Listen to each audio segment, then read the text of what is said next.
Buenos días, señores. Muy buenos días. Ustedes tienen allá en su mano el material, el primer material para este segundo periodo, segundo parcial.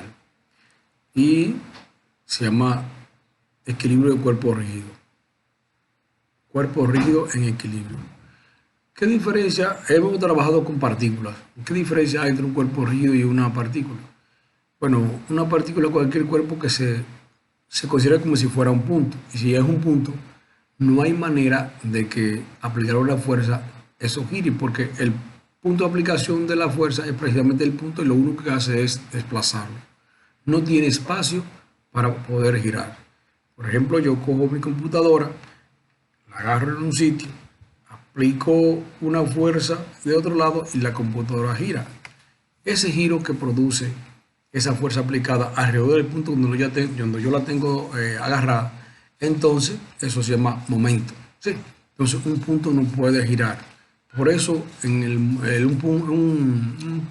una partícula que es un punto, solo se mantiene en equilibrio por dos condiciones. Esas dos condiciones que están aquí, su motor de fuerza en X igual a 0 y su motor de fuerza en Y igual a 0. Un cuerpo rígido es diferente. Para que se mantenga en reposo, en el plano, tiene que haber una tercera condición, que es que no pueda girar. Un cuerpo rígido no se desplaza en X, no se desplaza en Y y puede todavía girar, o sea que pues, se mueve. Si en el espacio, una partícula necesita tres condiciones para que se dé reposo, que es su motor de fuerza en X igual a 0, en Y igual a 0 y en Z igual a 0.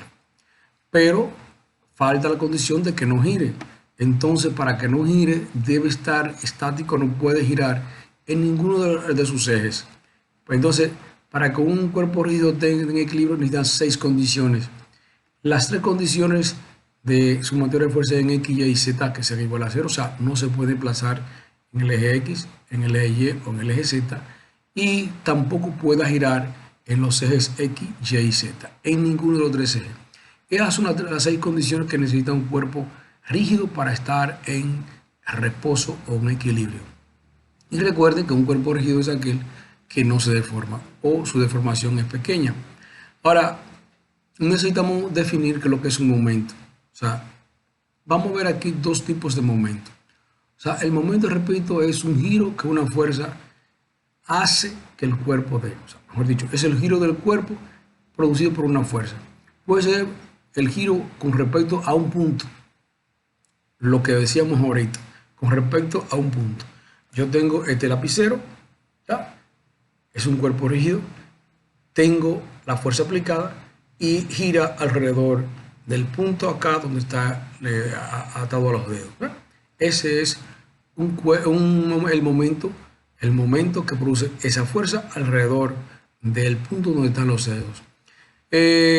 Ahora, hay otro tipo de momento que es el momento con respecto a un eje.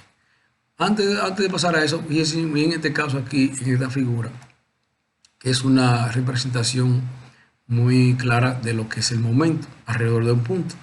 El punto alrededor del cual se da el momento se llama punto de giro. Aquí está la fuerza. Esa bola, esa esfera, es el cuerpo. La fuerza se aplica aquí en el punto A. Ahora, para que haya momento, repito, debe haber una distancia entre la fuerza y el punto que se supone que sobre el cuerpo va a girar. Aquí esta esfera gira alrededor del punto O, el punto de aplicación de la fuerza del punto A, y entre la fuerza, entre O y A, hay una distancia que se llama R, el radio R, y la fuerza aplicada. ¿Correcto? Entonces, observe, si aplicamos esa fuerza, la esfera va a girar. Entonces, fíjese cuál es el efecto del momento, cuál es la realidad del momento. Fíjese cuando usted, mira, el momento es un momento, es un vector. Ese vector que está ahí es el momento O, alrededor de O.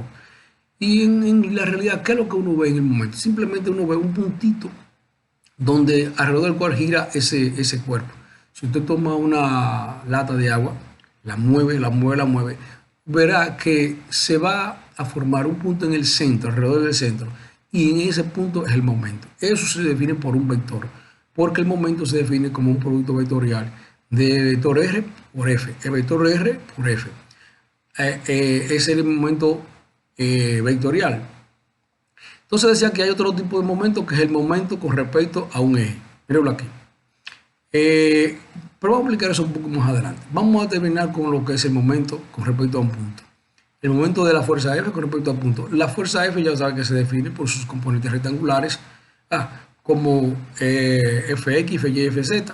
Y el vector R, Rx, Ry, Rz. O sea, como es un momento, un producto vectorial, mírenlo aquí, producto vectorial, eso se puede realizar utilizando la ley distributiva. Cada elemento del vector de R con cada uno de los componentes de la fuerza. O se puede representar por medio de una matriz como esta, donde dan todos los vectores. Los vectores unitarios IJ y K, ustedes conocen, vectores son los que le dan la característica vectorial a las componentes de la fuerza. Aquí está el Rx y Ry, que es el valor de las componentes, o sea, el escalar, el número, y Fx y Fy, las componentes de la fuerza. Eso, si nosotros hacemos bajo cualquier método de solución de una matriz, entonces va a quedar así. Observe acá una diferencia de producto Ry, Fz, Rz, Fy en I. ¿Sí? Y así sucesivamente. Observe, mire, una característica del momento, del vector momento, es que ese vector momento es perpendicular al plano que tiene, que contiene a el R y F. O sea, R y F ahí es el plano horizontal, mientras que vertical es el momento. Entonces, se puede observar aquí en las componentes de momento en X. Mira, la componente de momento en X tiene una componente acá abajo, una componente en Y y una componente en Z. Y y Z son componentes del plano Y y Z, que es perpendicular al X. Por eso el momento alrededor del eje X está en la dirección Y. O sea, sus componentes son vectores perpendiculares a ese plano, como bien indica que el momento es perpendicular al plano que contiene la fuerza y el radio. ¿Correcto? Entonces, fíjense que cada uno de sus elementos IJ y K, esa diferencia, corresponden a las componentes en X, Y y Z del momento. Aquí está representado MX, MY y MZ. Eso es MX, eso es MY y eso es MZ. Las componentes del momento en X, Y y Z. O sea, eso es la magnitud con que gira, con que esa fuerza hace que ese cuerpo gire alrededor del eje X, el eje Y o el eje Z. Bien, el otro momento es el momento de una fuerza con respecto a un eje. Vamos a ver aquí. Aquí tenemos el origen, o es el punto alrededor del cual se calcula el momento, el punto de giro. Tenemos el vector R, tenemos la fuerza F aplicada. Entonces, fíjense que ellos forman un plano y perpendicular a ese plano está el momento MO. MO es el momento con respecto al origen. Si queremos saber el efecto o el momento que produce esa fuerza con respecto a un eje cualquiera que pase por O, un eje cualquiera que pase por el origen, entonces lo único que tiene que hacer es hacer la componente, o sea, hacer la componente de ese momento con respecto a ese eje. Míralo aquí. Es el eje OL. O sea, el momento OL se lo voy a llamar así, que es el momento de la fuerza con respecto a ese eje L, es igual a la componente de MO sobre ese eje L. O sea, la componente del momento con respecto a O, ese vector, la componente de ese vector con respecto a o sobre el eje OL. ¿Cómo se define eso en forma? Míralo aquí. MOL, el momento de la fuerza con respecto a ese vector L es igual a lambda de OL. Lambda de OL. ¿Quién es lambda? Recuerden que lambda se define así como el vector unitario. O sea, calcular el vector unitario de OL, producto escalar de MO. O sea, en este caso, fíjense, si es un producto escalar, el resultado va a ser un número. O sea, que el momento de una fuerza con respecto a un eje, cualquiera que pase por O, por el origen, es simplemente un número, un escalar.